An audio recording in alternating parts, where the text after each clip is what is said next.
Hey guys, welcome to my YouTube channel, The Tactical Mind, and welcome to another brand new season of Rainbow Six Siege, Operation Void Edge. This is year 5, season 1.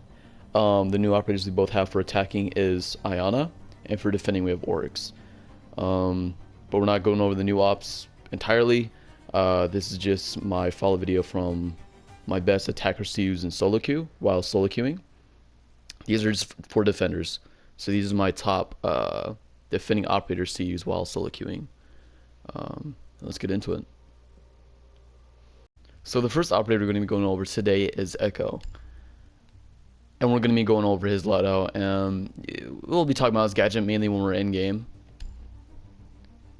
When you go into his two primary guns, he has a Supernova shotgun, which isn't that bad in my opinion. And we have the MP5, it's a modified version than what Doc and Rook have. It has a suppressor built into it. I run the ACOG in vertical grip. The gun does not have much recoil in the first place, so can you put yeah, you can put a vertical grip on it, or my bad, angle grip if you want to. His two secondaries is the P22-9 and the Bearing 9. The Bearing 9 is one of those hard machine gun pistols. It's really tough to control the recoil. If you can, the Bearing 9, the C75, the SMG-12, I think there's one more, the SMG-11. I think the Bearing 9 is one of the hardest ones to control out of all those. I feel like the SMG-11 is the easiest for me, and the SMG-12 is the hardest for me. But I don't need a big ass sight on this gun because, again, I can barely control the recoil myself. I run a compensator for that and a reflex sight. His two gadgets is the barbed wire and the deployable shield. Most of the time when you're playing as Echo, you want to run the deployable shield because you're going to be on your yokais at least half the time.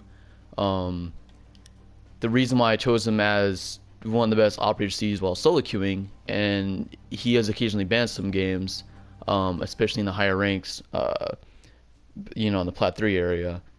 He's good for stopping plants, obviously, for last second pushes, and things such as that. Alright, so the next operator going over is Legion. I say that Legion is one of the best operators to use while solo queuing on defense, is again because of his gadget. Yes, even with the recent nerf, when this new operation came in, when you step in his goo mine, you don't take that 10 damage initially. They did buff his damage. Instead of 4 damage every second, it's 6 damage now. So there's still kind of that urgency to take out the goo mine as soon as you can, or whenever you have the chance to, right? Reason why he's that good of an operator, let's go over his loadout first. So he has a shotgun, the 612 SD. It's not a bad shotgun. In fact, when I first got him, I was a dumbass and used the shotgun more, even though his SMG is a pea shooter. His rate of fire is good, and the recoil is not high at all on his gun, which is why I run the hollow and the flash hider. I do occasionally burst, but at the same time, I like to be close to my opponents when I use my gun, because fighting an attacker that has an assault rifle or an LMG, you're not going to win that fight if you're fighting across the hallway, you know what I mean? So pick and choose your battles with that. His secondary's only option is the 929. Also for his gadgets is the impact grenade and the bulletproof cam. Always choose the impact grenade. You're going to make those rotates. It's good to use against shield operators, Montaigne, Blitz. It's good to finish your down kills that are behind something that you can't get to. So, that's Legion. So Mozzie is up next with this. Mozzie, in my opinion, is probably the best defender you can use while solo queuing. He has a great loadout. He has the Commando 9 and the Ronnie. I've been using the Ronnie more. It's a really small ammo capacity with only 20 bullets, but it's really similar to Legion's gun with the 900 rate of fire, and except it doesn't have 28 damage, it has 26.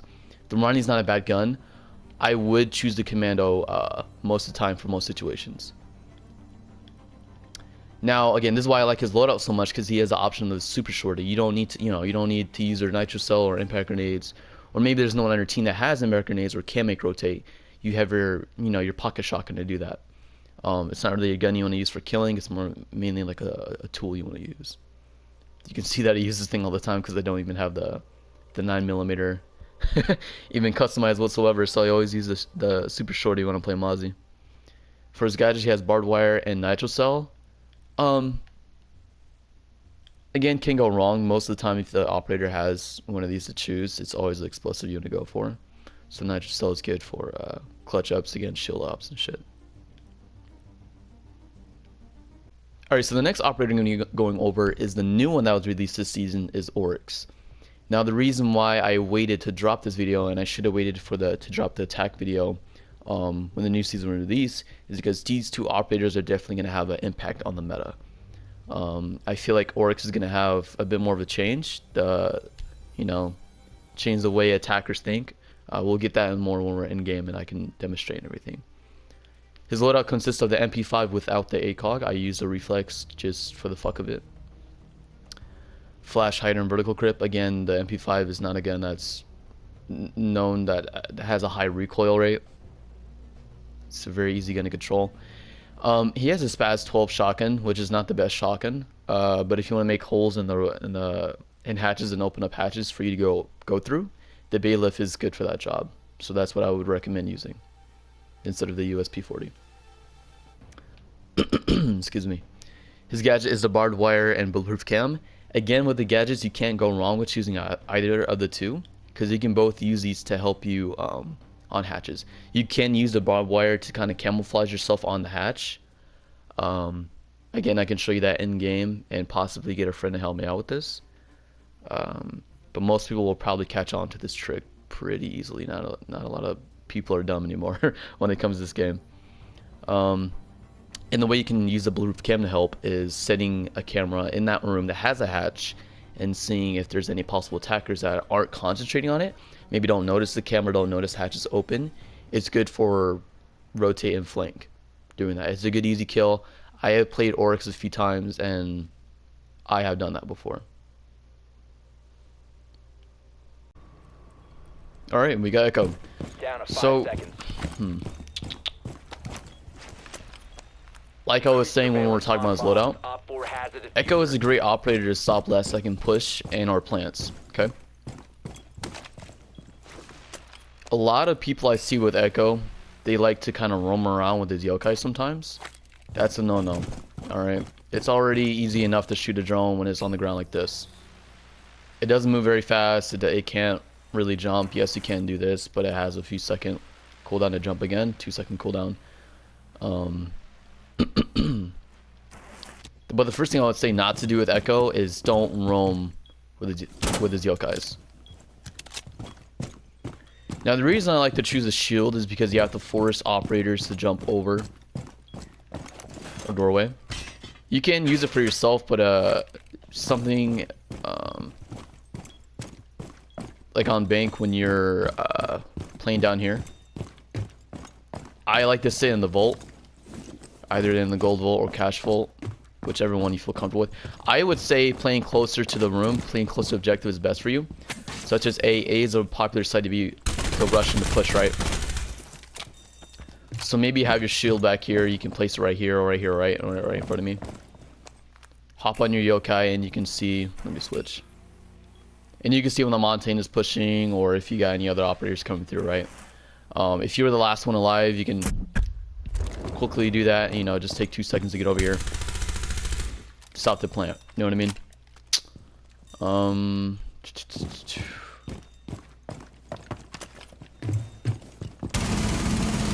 Jesus Christ. You see the recoil on the Bearing 9? That's me controlling it the best I can. It's a lot of horizontal recoil. Bursting's a lot better than going full auto with it. That was full auto. But yeah, if you're using the Bearing 9, it's better the burst. As you can see, I'm full auto and this shit just straight up happened. Again, this gun does not have recoil whatsoever.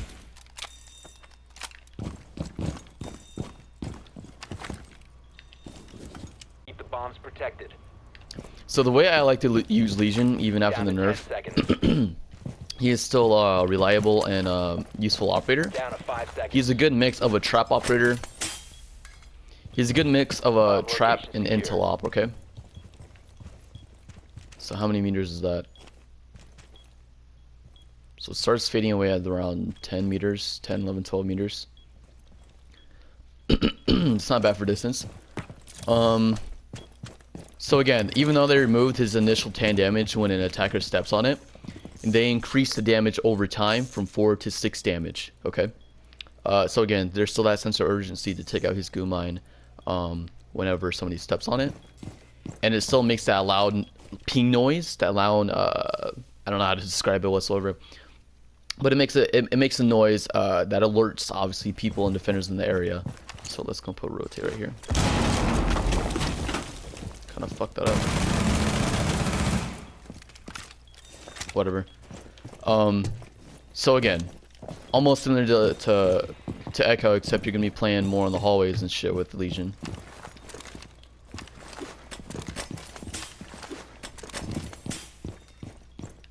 You can be back here, you can be in hallway, and you can still hear that goo mine get pinged, even though it's, what, more than 13, 14 meters away when you're playing in here, okay?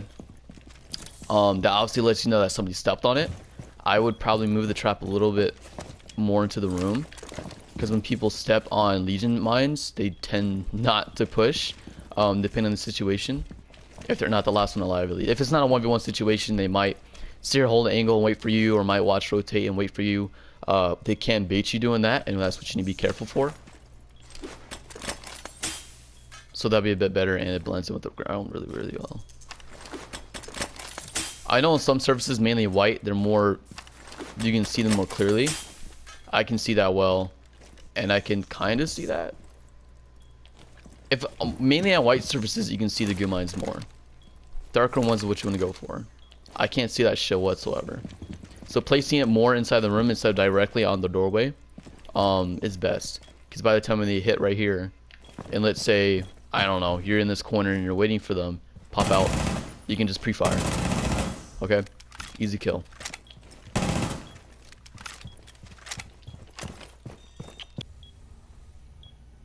So now we're going to go over Mozzie. 10 seconds left. The reason why Mozzie, in my opinion, is one of the best to use while solo queuing. Op 4 has yet to Oh, locate a don't bomb. want him on the bar. The best while solo queuing is his ability to grab drones. And his loadout is pretty fucking good for an operator, if you ask me. He has a suit. I don't need any impacts. I can use my super shotty, and it has around 40 rounds, 40 shells for me to make rotate. I can alter their environment the way I want to, whenever I want to.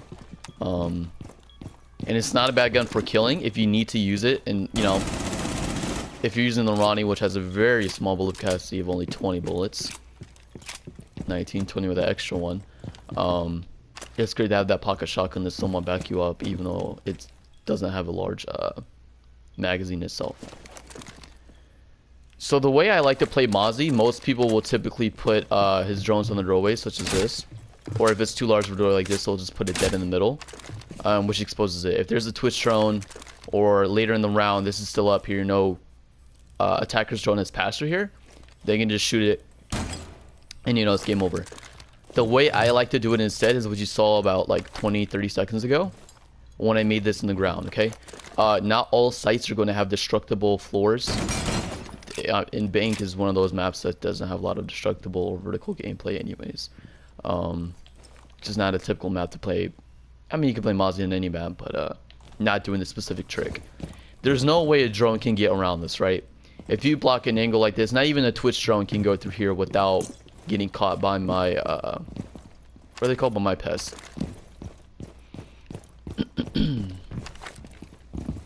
Where's another? So again, you would typically put it on the side of the doorway, and you can get past Mozzie pest, by the way. Let's see, I'm a drone enough, and I see on this side of the doorway, right? I'm like, alright, bet. All I gotta do is just rotate through here and just jump right over, and I won't get touched by his drone, right? You won't get caught. Some people do that. Again, not a lot of people know that trick. And again, not a lot of people know this trick either, which is why I'm doing these videos, to help you guys out and to make you guys aware of this kind of shit. by putting holes in the ground and putting that, again, there's no way a drone's gonna go through. Unless they go around, or, you know, an attacker just reaches a hole and they just throw their drone in there, right?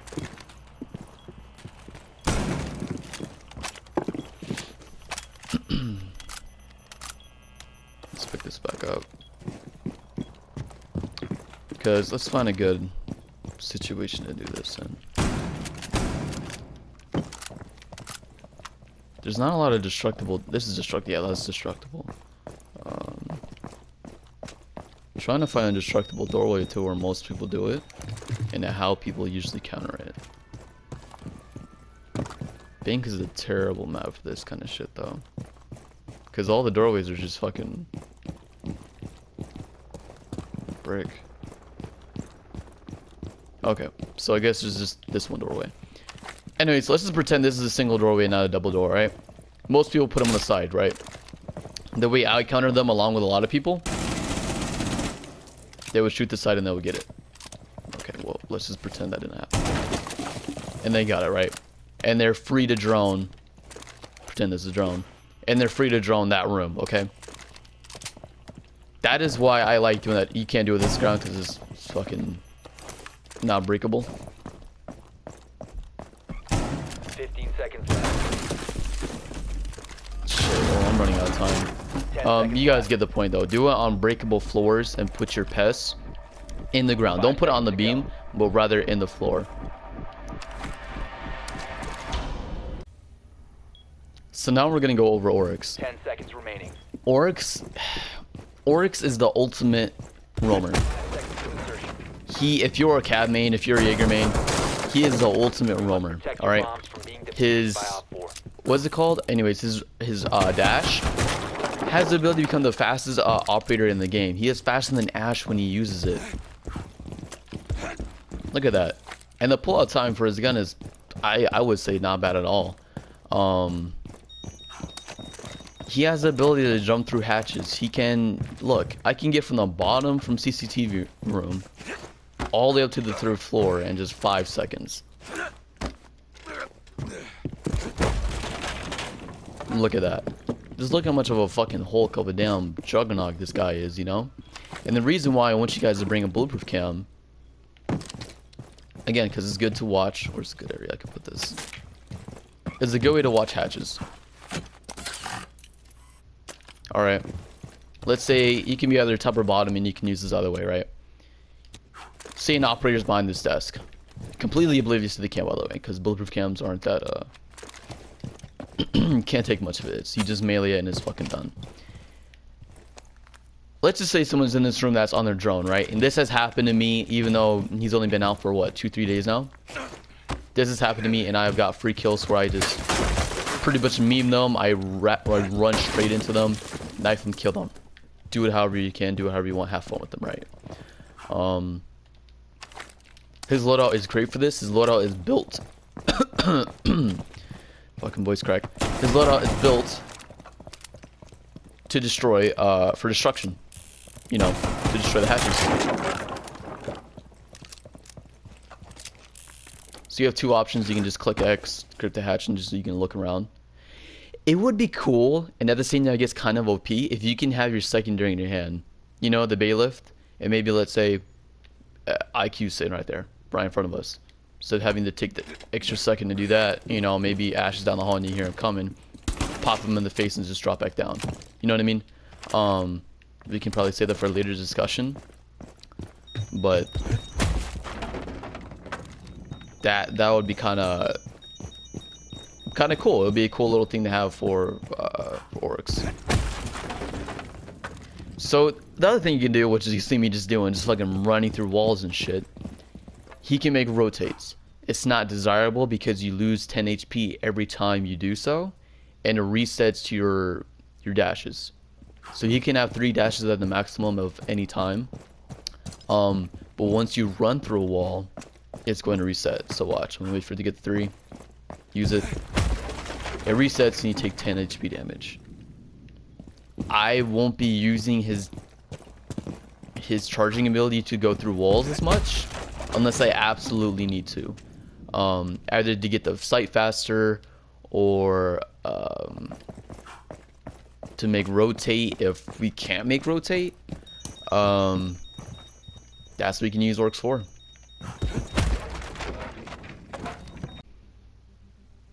Alright guys, I really hope you enjoyed the video. That is going to be all for today. Please comment, tell me what you think about the video. I tried to make the video shorter than the attacking one. My attacking operator video was 30 minutes long. Hopefully this one is shorter. Again, I just like to be in detail and to go over everything with each operator and take my time with them, just to get the best and to show you guys the best of what they can do. Thank you for watching my video. I appreciate. Please give it a thumbs up and consider subscribing, please. And have a good day. Thank you.